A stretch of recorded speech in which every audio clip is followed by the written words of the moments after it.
क्यों कि भौतिकता सामने दिखती है, अध्यात्म उसके पीछे छिपा रहता है, हिडन है। तो कई चीजें हिडन होती है, किंतु हिडन चीजें भी बड़ी महत्वपूर्ण होती है, किंतु महत्व वही व्यक्ति समझ सकता है जो इसके हार्द को जानता है। क्योंकि भौतिकता अध्यात्म के साथ जुड़ी हुई है। अगर हमारा अध्यात्म प्रखर है, धर्म का प्रभाव अच्छा है, देखो अपन धर्म करेंगे तो क्या होगा, निर्जरा होगी, कर्मों की निर्जरा होगी, कर्मों की निर्जरा होगी तो उसके साथ क्या होगा, पुण्य का बंध होगा। तेरा पंथ में पुण्य का स्वतंत्र बंध नहीं होता। जैनों की कई संप्रदाय मानती है धर्म भी होता है, निर्जरा भी होती है, और कई कई काम ऐसे होते हैं जिसमें धर्म तो नहीं होता, डायरेक्ट पुण्य हो जाता है। अरे डायरेक्ट पुण्य कैसे होगा, कैसे होगा, हो नहीं सकता। निर्जरा के साथ ही पुण्य का बंध होता है, पुण्य का स्वतंत्र बंध हो नहीं सकता। तो निर्जरा के साथ होता है, और निर्जरा कैसे होगी, जब धर्म करेंगे, प्रवचन श्रवण करेंगे, सामायिक करेंगे, जप करेंगे, ध्यान करेंगे, अच्छा चिंतन करेंगे, सत साहित्य का स्वाध्याय करेंगे, अनुप्रेक्षा का प्रयोग करेंगे। इससे क्या होगा, हमारी कर्म निर्जरा होगी, और कर्म निर्जरा के साथ साथ पुण्य का बंध भी होगा। कई लोग आते हैं, महाराज ये दिक्कत है, आपको जाप बताएं। तो दिक्कत मिटाने के लिए, भौतिक वस्तु पाने के लिए जप नहीं बताते हैं। जप किसके लिए बताते हैं कि जो बाधा आपके आ रही है, कर्म से आ रही है, तो जब करो तो वह बाधा आने, जो कर्म की बाधा है, वह बाधा आपकी टूट जाएगी। क्योंकि धर्म करेंगे तो करें। अगर मान लो भौतिकता के लिए जप किया, ध्यान किया, अनुष्ठान किया, तो अनुष्ठान का कोई फायदा नहीं मिलने वाला नहीं है, उल्टी का पाप और बंद हो जाएगा। क्यों, लक्ष्य हमारा गलत है। साध्य और साधन दोनों शुद्ध होने चाहिए। साध्य हमारा गलत है और साधन शुद्ध लिया शुद्ध नहीं होगा। साध्य हमारा गलत है, साधन अगर शुद्ध लिया तो भी काम नहीं होगा। इसलिए साध्य और साधन की शुद्धि होनी चाहिए। साध्य हमारा सामायिक करना है, तो साधन क्या है, बाह्य और आंतरिक। बाह्य क्या हो गया, बाहर के उपकरण। आंतरिक क्या हुआ, हमारा सामायिक के प्रति लगाव, सामायिक के नियमों का पालन, सामायिक का सजगता के साथ अनुपालन। ये सब क्या है, उसके साधन है। ये सब चीजें मिल करके हमारे अध्यात्म को निर्मल बनाती है, मजबूत बनाती है। इसलिए ये संघर्ष भौतिकता का और आध्यात्मिकता का लंबे समय से चलता रहा है। कभी भौतिकता हावी हो जाती है, किंतु अंत विजय किसकी होती है, अध्यात्म की होती है। किंतु भौतिकता का प्रभाव भी अपने आप में बहुत महत्वपूर्ण होता है। श्रद्धेय मंत्री मुनिषि एक छोटी सी कथा फरमाया करते थे कि एक बार लक्ष्मी जी और विष्णु जी देवकुट धाम से निकले, शेष नाग के आज घूमने चलते हैं, घूम रहे थे, और जगह जगह विष्णु जी ने कहा कि देख लक्ष्मी, लोगों में मेरे प्रति कितनी आस्था है, कितनी भक्ति है। गांव गांव में देख मेरे नाम के मंदिर बने हुए, विष्णु सहस्त्र नाम, इतने इतने जप करते हैं, इतना इतना अनुष्ठान करते हैं। लोगों में मेरे प्रति कितनी श्रद्धा है, कितनी भक्ति है, कितनी भावना है। जब भी देखो मृत्यु लोक में सब सुखी है, क्योंकि मेरा नाम जपते हैं, इसलिए अच्छा है। लक्ष्मी कुछ बोली नहीं। अब कोई आदमी बात करे, हाँ हूं नहीं करे, तो सामने आदमी देखे कि क्या बात है, या तो सुनी जो बनी, या कोई नींद ले रही है, या इसको जचा नहीं, कोई ना कोई लक्ष्य तो होगा। लक्ष्मी सुन तो रही है ना, हाँ हाँ आप जो कह रहे हैं मैं सुन रही हूँ, तो बोल है कि नहीं, बिल्कुल आपके नाम के मंदिर, बोल मेरा प्रभाव है कि नहीं, है ही है ही। अथवा हंसी तो उनको वह बुरा लगा कि जिस ढंग से ये हंसी, इसका मतलब इसको समझ में है या आया नहीं है, ज्यादा समझ में आ गया, दोनों चीज हो सकती है। तो कहा कि क्यों, तुम्हारे मन में कोई नहीं, आप जिस चीज से खुश होते हैं ना, खुश हो लो। आपको खुश रहना चाहिए।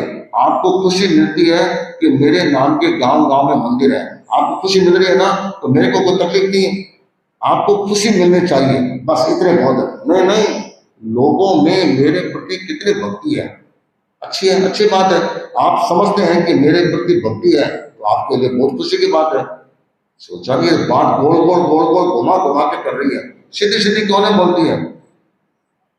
देखो आपके प्रति लोगों में भावना बहुत अच्छी है, किंतु ये नहीं, ऐसी क्या बात है, मेरे को चैलेंज करती हो, बोलो ऐसी क्या बात है। देखो, औरतों से झगड़ना अच्छा नहीं है, क्योंकि औरतों से हारे तो डबल हार गए, जीत गए तो भी जीता हुआ मार तो औरतों को देना पड़ेगा, जाएगा का आखिर रोना हिलाना तो वहीं पर है, तो क्या फर्क पड़ता है। नहीं नहीं, ये तो मेरी इज्जत का सवाल है, हमें बताना पड़ेगा क्या बात है। बात यह है, आपका नाम अच्छा जपते हैं, आपके मंदिर है, आपके प्रति भक्ति है, तब तक जब तक मैं नहीं जाऊं, मैं नहीं जाऊं तब तक आपके प्रति भक्ति है, आपके प्रति श्रद्धा है, आपके प्रति भावना है। नहीं तो आपका पाटिया 1 मिनट गोड़ हो जाएगा। ऐसी क्या बात है, नहीं बात है तो आप प्रयोग करके देख लो। ठीक है, अभी चलते हैं। आप जिसको अपना भगत परम भक्त समझते हैं, परम भक्त, आप उसको तैयार कर लो और फिर कह दो कि ये मेरा परम भक्त है।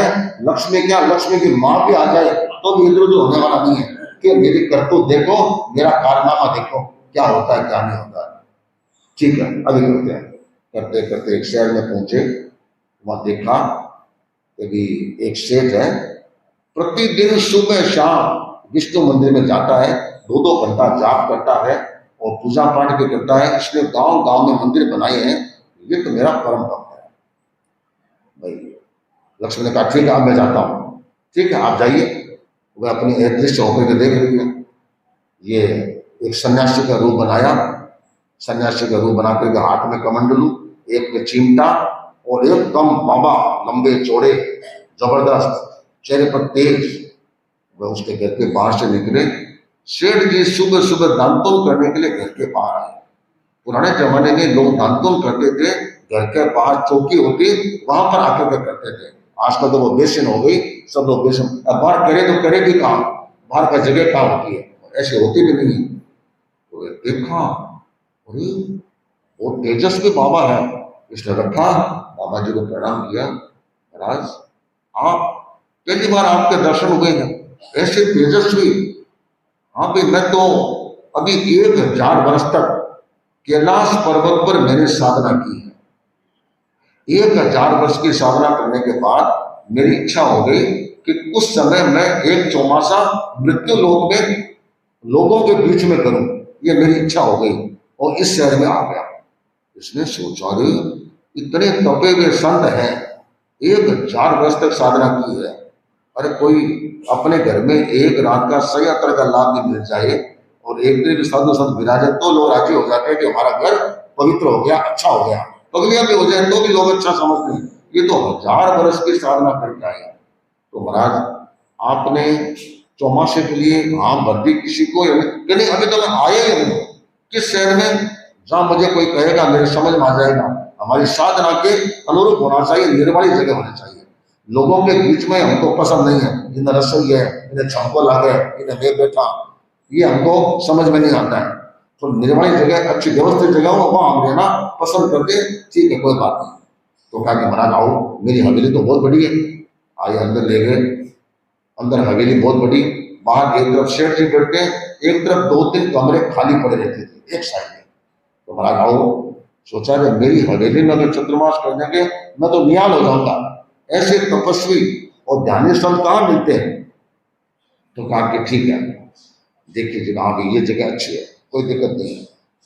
देखा, तो देख भाई, मैं तुम्हारे यहाँ चतुर्मास तो कर सकता हूं, मेरा नियम यह है, एक बार मैंने मृगशाला बिछा दी, जहां पर भी बिछाने के बाद 4 महीने के बाद ही उठती है, कचरा भी साइड में से निकलता है, ये उठती नहीं है, ये मेरी वहीं उपस्थित रहती है। तो 4 महीना मैं कहीं इधर उधर नहीं होगा। ये पहले सोचते हैं, कल को तुम्हारी कोई प्रॉब्लम आ जाए, घर की कोई समस्या आ जाए और कोई दिक्कत आ जाए, फिर तुम घर गृहस्थी हो कि बाबा जी एक बार 2 दिन के लिए जाओ, ये बाबा फिर छिड़कने वाला नहीं है, ये यहीं पर रहेगा, ये देख लेना। क्या नहीं नहीं, मेरे तो इतनी बड़ी हवेली है कि 5-7 दिन तो ऐसे खाली पड़े रहते हैं, ये तो मेरे एक्स्ट्रा जगह है। आप आए, आप विचार ही मत करो, आराम से रहो, कोई आपको कुछ कहने वाला नहीं। ठीक है, वहां बैठ गए, हमने छाया बिछा ली, बैठ गए। एक दिन हुआ, बाबा जी आते हैं, महाराज और कोई नहीं, और कुछ नहीं है। दूसरे दिन आए, महाराज और कुछ नहीं, नहीं कोई खास बात नहीं है। एक दिन बीत गया, 4 दिन ऐसे बीत जाएगा, दूसरा दिन बीता, कहा कि महाराज कैसे हैं आपके बाबा जी? 2 दिन बीत गए, बाकी सब बीत जाएंगे। ऐसे 4 दिन तक उसको ठोक पीट करके उसको ठीक किया।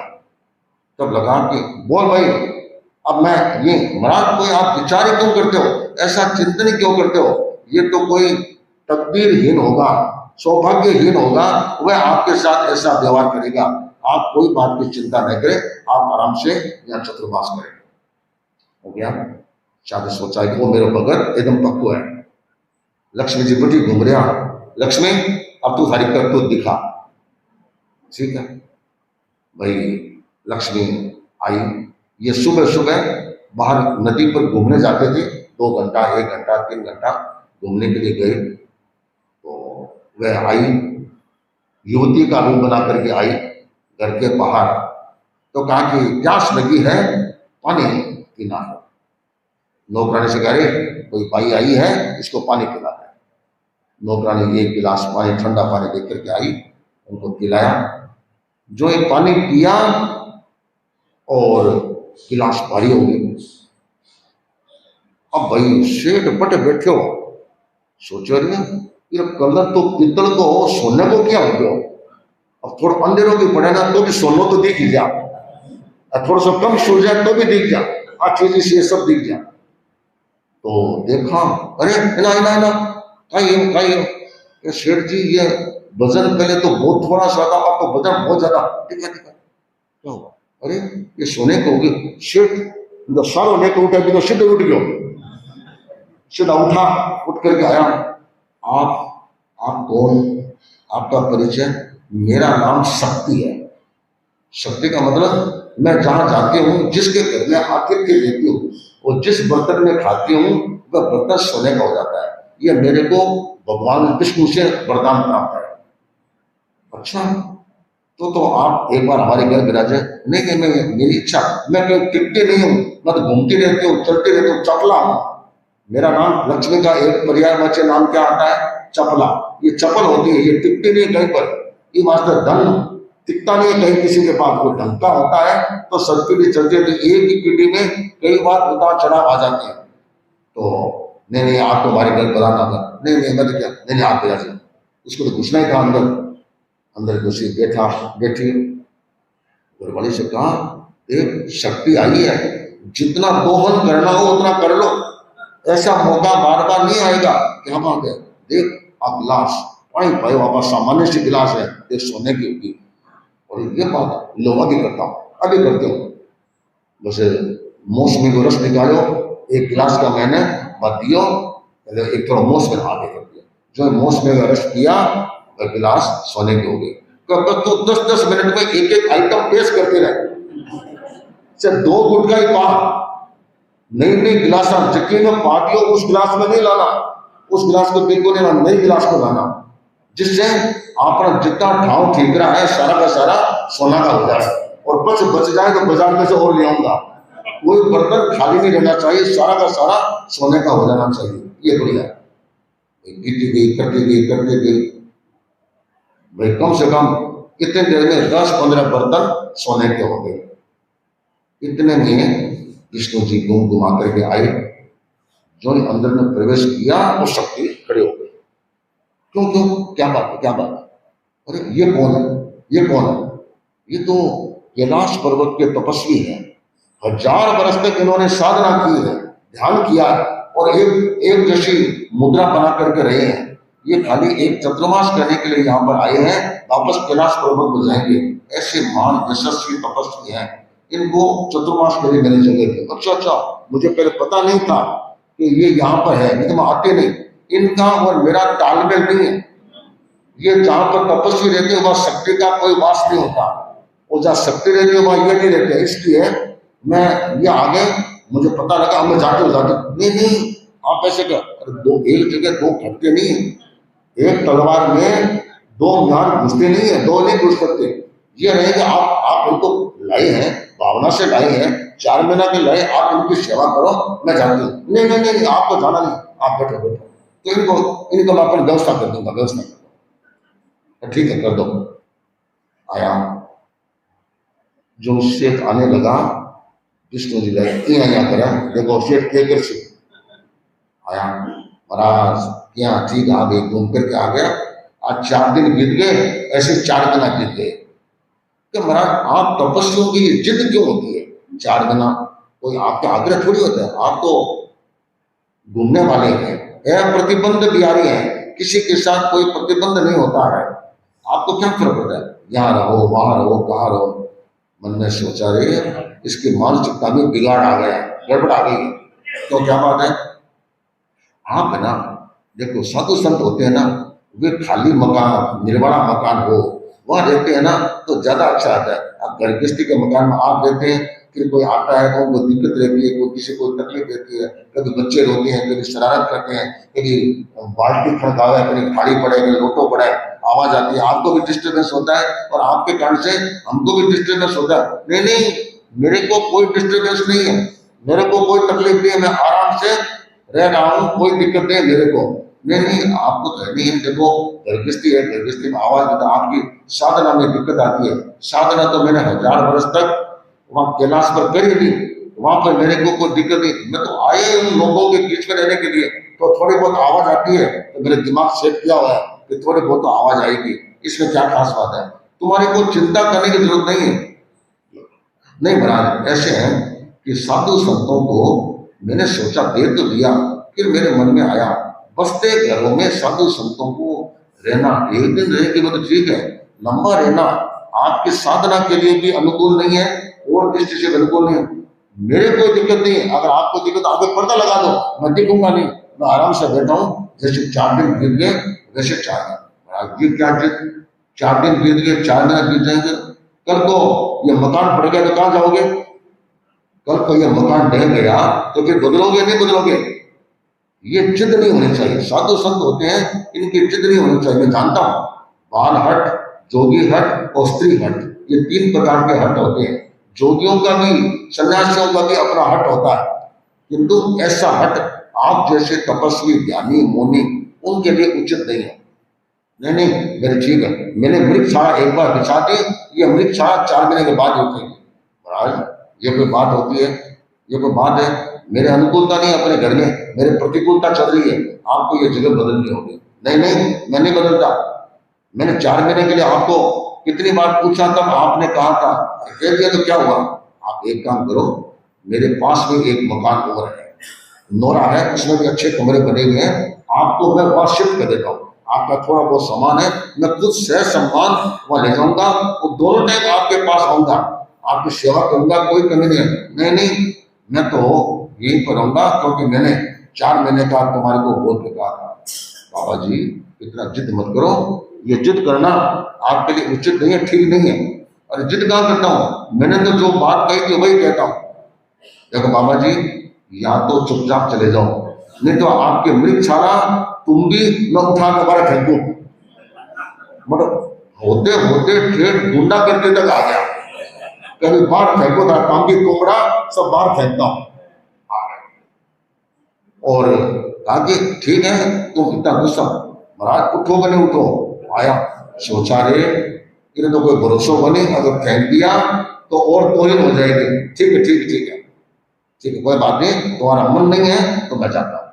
आपने मृगशाला उठाई, इकट्ठी की, हाथ में डाली, तुम भी ली, थोड़ा बहुत समानता में लिया और घर से बाहर निकले। तो इसने ये भी नहीं पूछा कि तुम्हारा नोरोकट है, ये भी नहीं पूछा मकान कहाँ है। सोचा रे इन्होंने पूछा नहीं है, अपन बिना मतलब क्यों बताए, ज्यादा जान दो, जट ज्यादा पर जान दो। आपने क्या करना, आप बात तो रवाना हो गया ना, नहीं तो फिर वहां रहेंगे, फिर वह शक्ति बोलेगी नहीं नहीं तुम्हारे किसी भी मकान में रहते हैं तो मेरे काम नहीं होगा, आपका काम हो। अब शक्ति माता की आप पग पकड़ के सेवा कर जा, पूरा घर सोना को बना जा।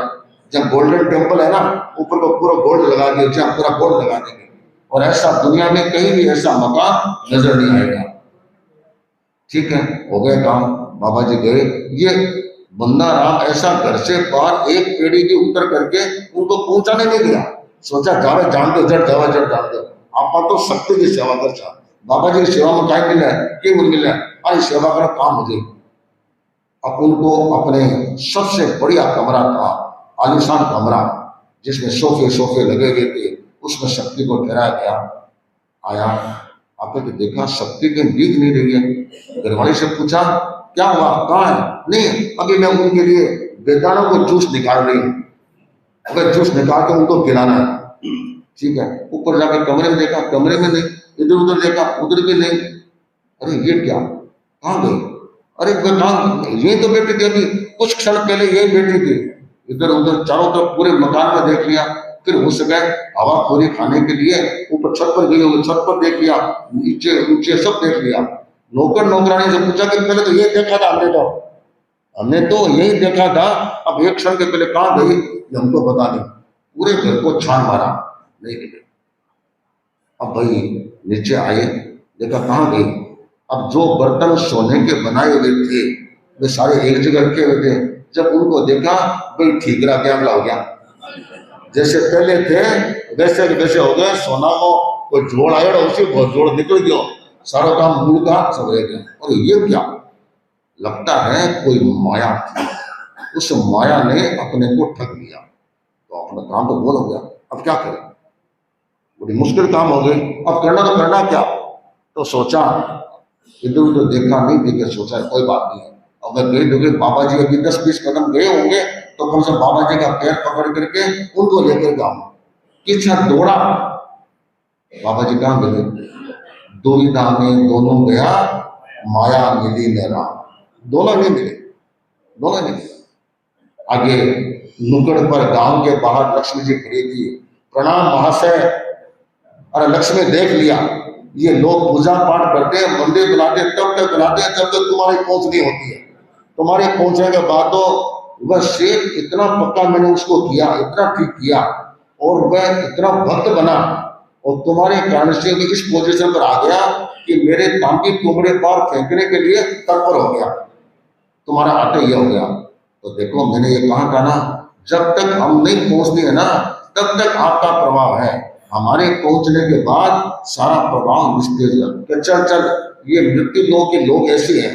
मेरे मन में दर्द होता था कि लोगों में दुख है उसको मिटाऊं, ये लोग है इसी काम के, इसमें कोई दम ही नहीं है। पूजा पाठ करें तो ठीक है, नहीं करें तो ठीक है, इनको अपने हाथ पर छोड़ो, ये जैसे मरते तो मरने दो, जिए तो जीने दो, अपने भी जमीन में जाना ही नहीं। सब अपने अपने स्वार्थ पर टिके हुए हैं, अपने अपने स्वार्थ के आधार पर चलते हैं। तो स्वार्थी लोगों का सहयोग करना यह अपना काम नहीं। जो निस्वार्थी हो, जो एकदम निश्चल भाव से, निष्काम भाव से, अनासक्त भाव से मेरा स्मरण करेगा, मैं उसका सहयोग करूंगा। बाकी जाओ तो फाट में जाओ, अपने भी क्या करना। दोनों बार से रवाना हुए, वापस वैकुंठ धाम पहुंच गए। अब भाई दोनों योग मिले, अध्यात्म का योग भी मिला और उसको भौतिकता का योग भी मिला। पहले अध्यात्म के प्रति वह शेख कितना आकर्षित हुआ, किंतु जो ही लक्ष्मी का प्रभाव बढ़ा, भौतिकता का प्रभाव बढ़ा, अध्यात्म का प्रकाश अंधकार में बदल गया, सारा खत्म हो गया, उसके पास कुछ बचा ही नहीं, सब कुछ तिरोहित हो गया। इसलिए हम हमारे जीवन में किस प्रकार अध्यात्म को महत्व देते हैं, ये हमारे लिए महत्वपूर्ण बात है। और जब तक हम अध्यात्म को प्रमुखता नहीं देंगे तब तक हमारे जीवन में क्या रहेगा, कुछ रहने से तो शून्य हो जाएगा। और अध्यात्म शून्य, आज अपन देखते हैं जैन दर्शन में दो शब्द आते हैं, भवी अभवी, दो शब्द आते हैं। अभवी इसलिए है कि उसके मन में अध्यात्म के प्रति आकर्षण रहता ही नहीं है, भीतर में कोई आकर्षण नहीं। ऊपर से तो लगेगा ये बड़ा आध्यात्मिक है, यहाँ तक भी कि वह साधु भी बन जाएगा, यहाँ तक कि वह साधुओं का आचार्य भी बन जाएगा और तपस्या करते मास मास करने की तपस्या भी कर लेगा, किंतु उसके भीतर में अध्यात्म का अंकुर कभी भी प्रस्फुटित नहीं होगा। जैसे ये आंगन है, इस पर बीज डाल दो, उगेगा क्या? नहीं हो सकता। वैसे अभवी के भी नहीं हो सकता। तो चलो मैं तो उसकी प्राकृतिक स्थिति है कि वह उगता नहीं है, किंतु हमारे भीतर तो अध्यात्म का बीज है, वो रहेगा, कभी जाएगा नहीं। उस फर्क इतना ही पड़ता है, अध्यात्म के ऊपर हमारे पर भौतिकता का प्रभाव तो है, पर इतना ज्यादा प्रभाव न हो कि आध्यात्मिकता हमारी यहाँ से निकल जाए, यहाँ से खत्म हो जाए। ऐसा काम हमें नहीं करना है। तो इसलिए लक्ष्मी और विष्णु का ये जो आपस में हुआ परिसंवाद, इसमें अध्यात्म तो प्रकट था पर उस पर लक्ष्मी प्रभावी हो गई। कोई बात नहीं, चलता है। लक्ष्मी की गर्भस्थी में रहते श्रद्धेय मंदिर मनुष्य फरमाते थे कि एक गृहस्थ व्यक्ति होता है, उसके पास धन न हो तो वह गृहस्थ होकर के बेकार, होना नहीं होना अपने लक्ष्य पुण्य पुण्य की बात है, लेकिन उसका जीवन अव्यवस्थित हो जाता है। इसी तरह साधु संत होते हैं, उनके पास पैसा आ गया तो उनका जीवन व्यर्थ हो जाएगा। तो जहां पर जिस चीज की उपयोगिता है उसको हम समझते हैं, किंतु ये ध्यान रहे हमारे भीतर में धर्म के संस्कार, अध्यात्म के संस्कार, साधना और आराधना के संस्कार, नियमित उपासना आदि ये हमारे जीवन के साथ जुड़े हुए रहे, तभी हमारी भौतिकता भी ठीक रह सकेगी और इसके साथ साथ हमारी आध्यात्मिकता भी प्रशस्त रह सकेगी। ये दीपावली का अनुष्ठान आदि ये सब किस लिए है? इसीलिए तो है कि हमारे भीतर में अध्यात्म भी पुष्ट रहे और अध्यात्म के प्रभाव से आपकी व्यवहारिक समस्याएं भी हल होती रहे, तो सबके जीवन में अध्यात्म प्रमुख रहे। इसी भावना के साथ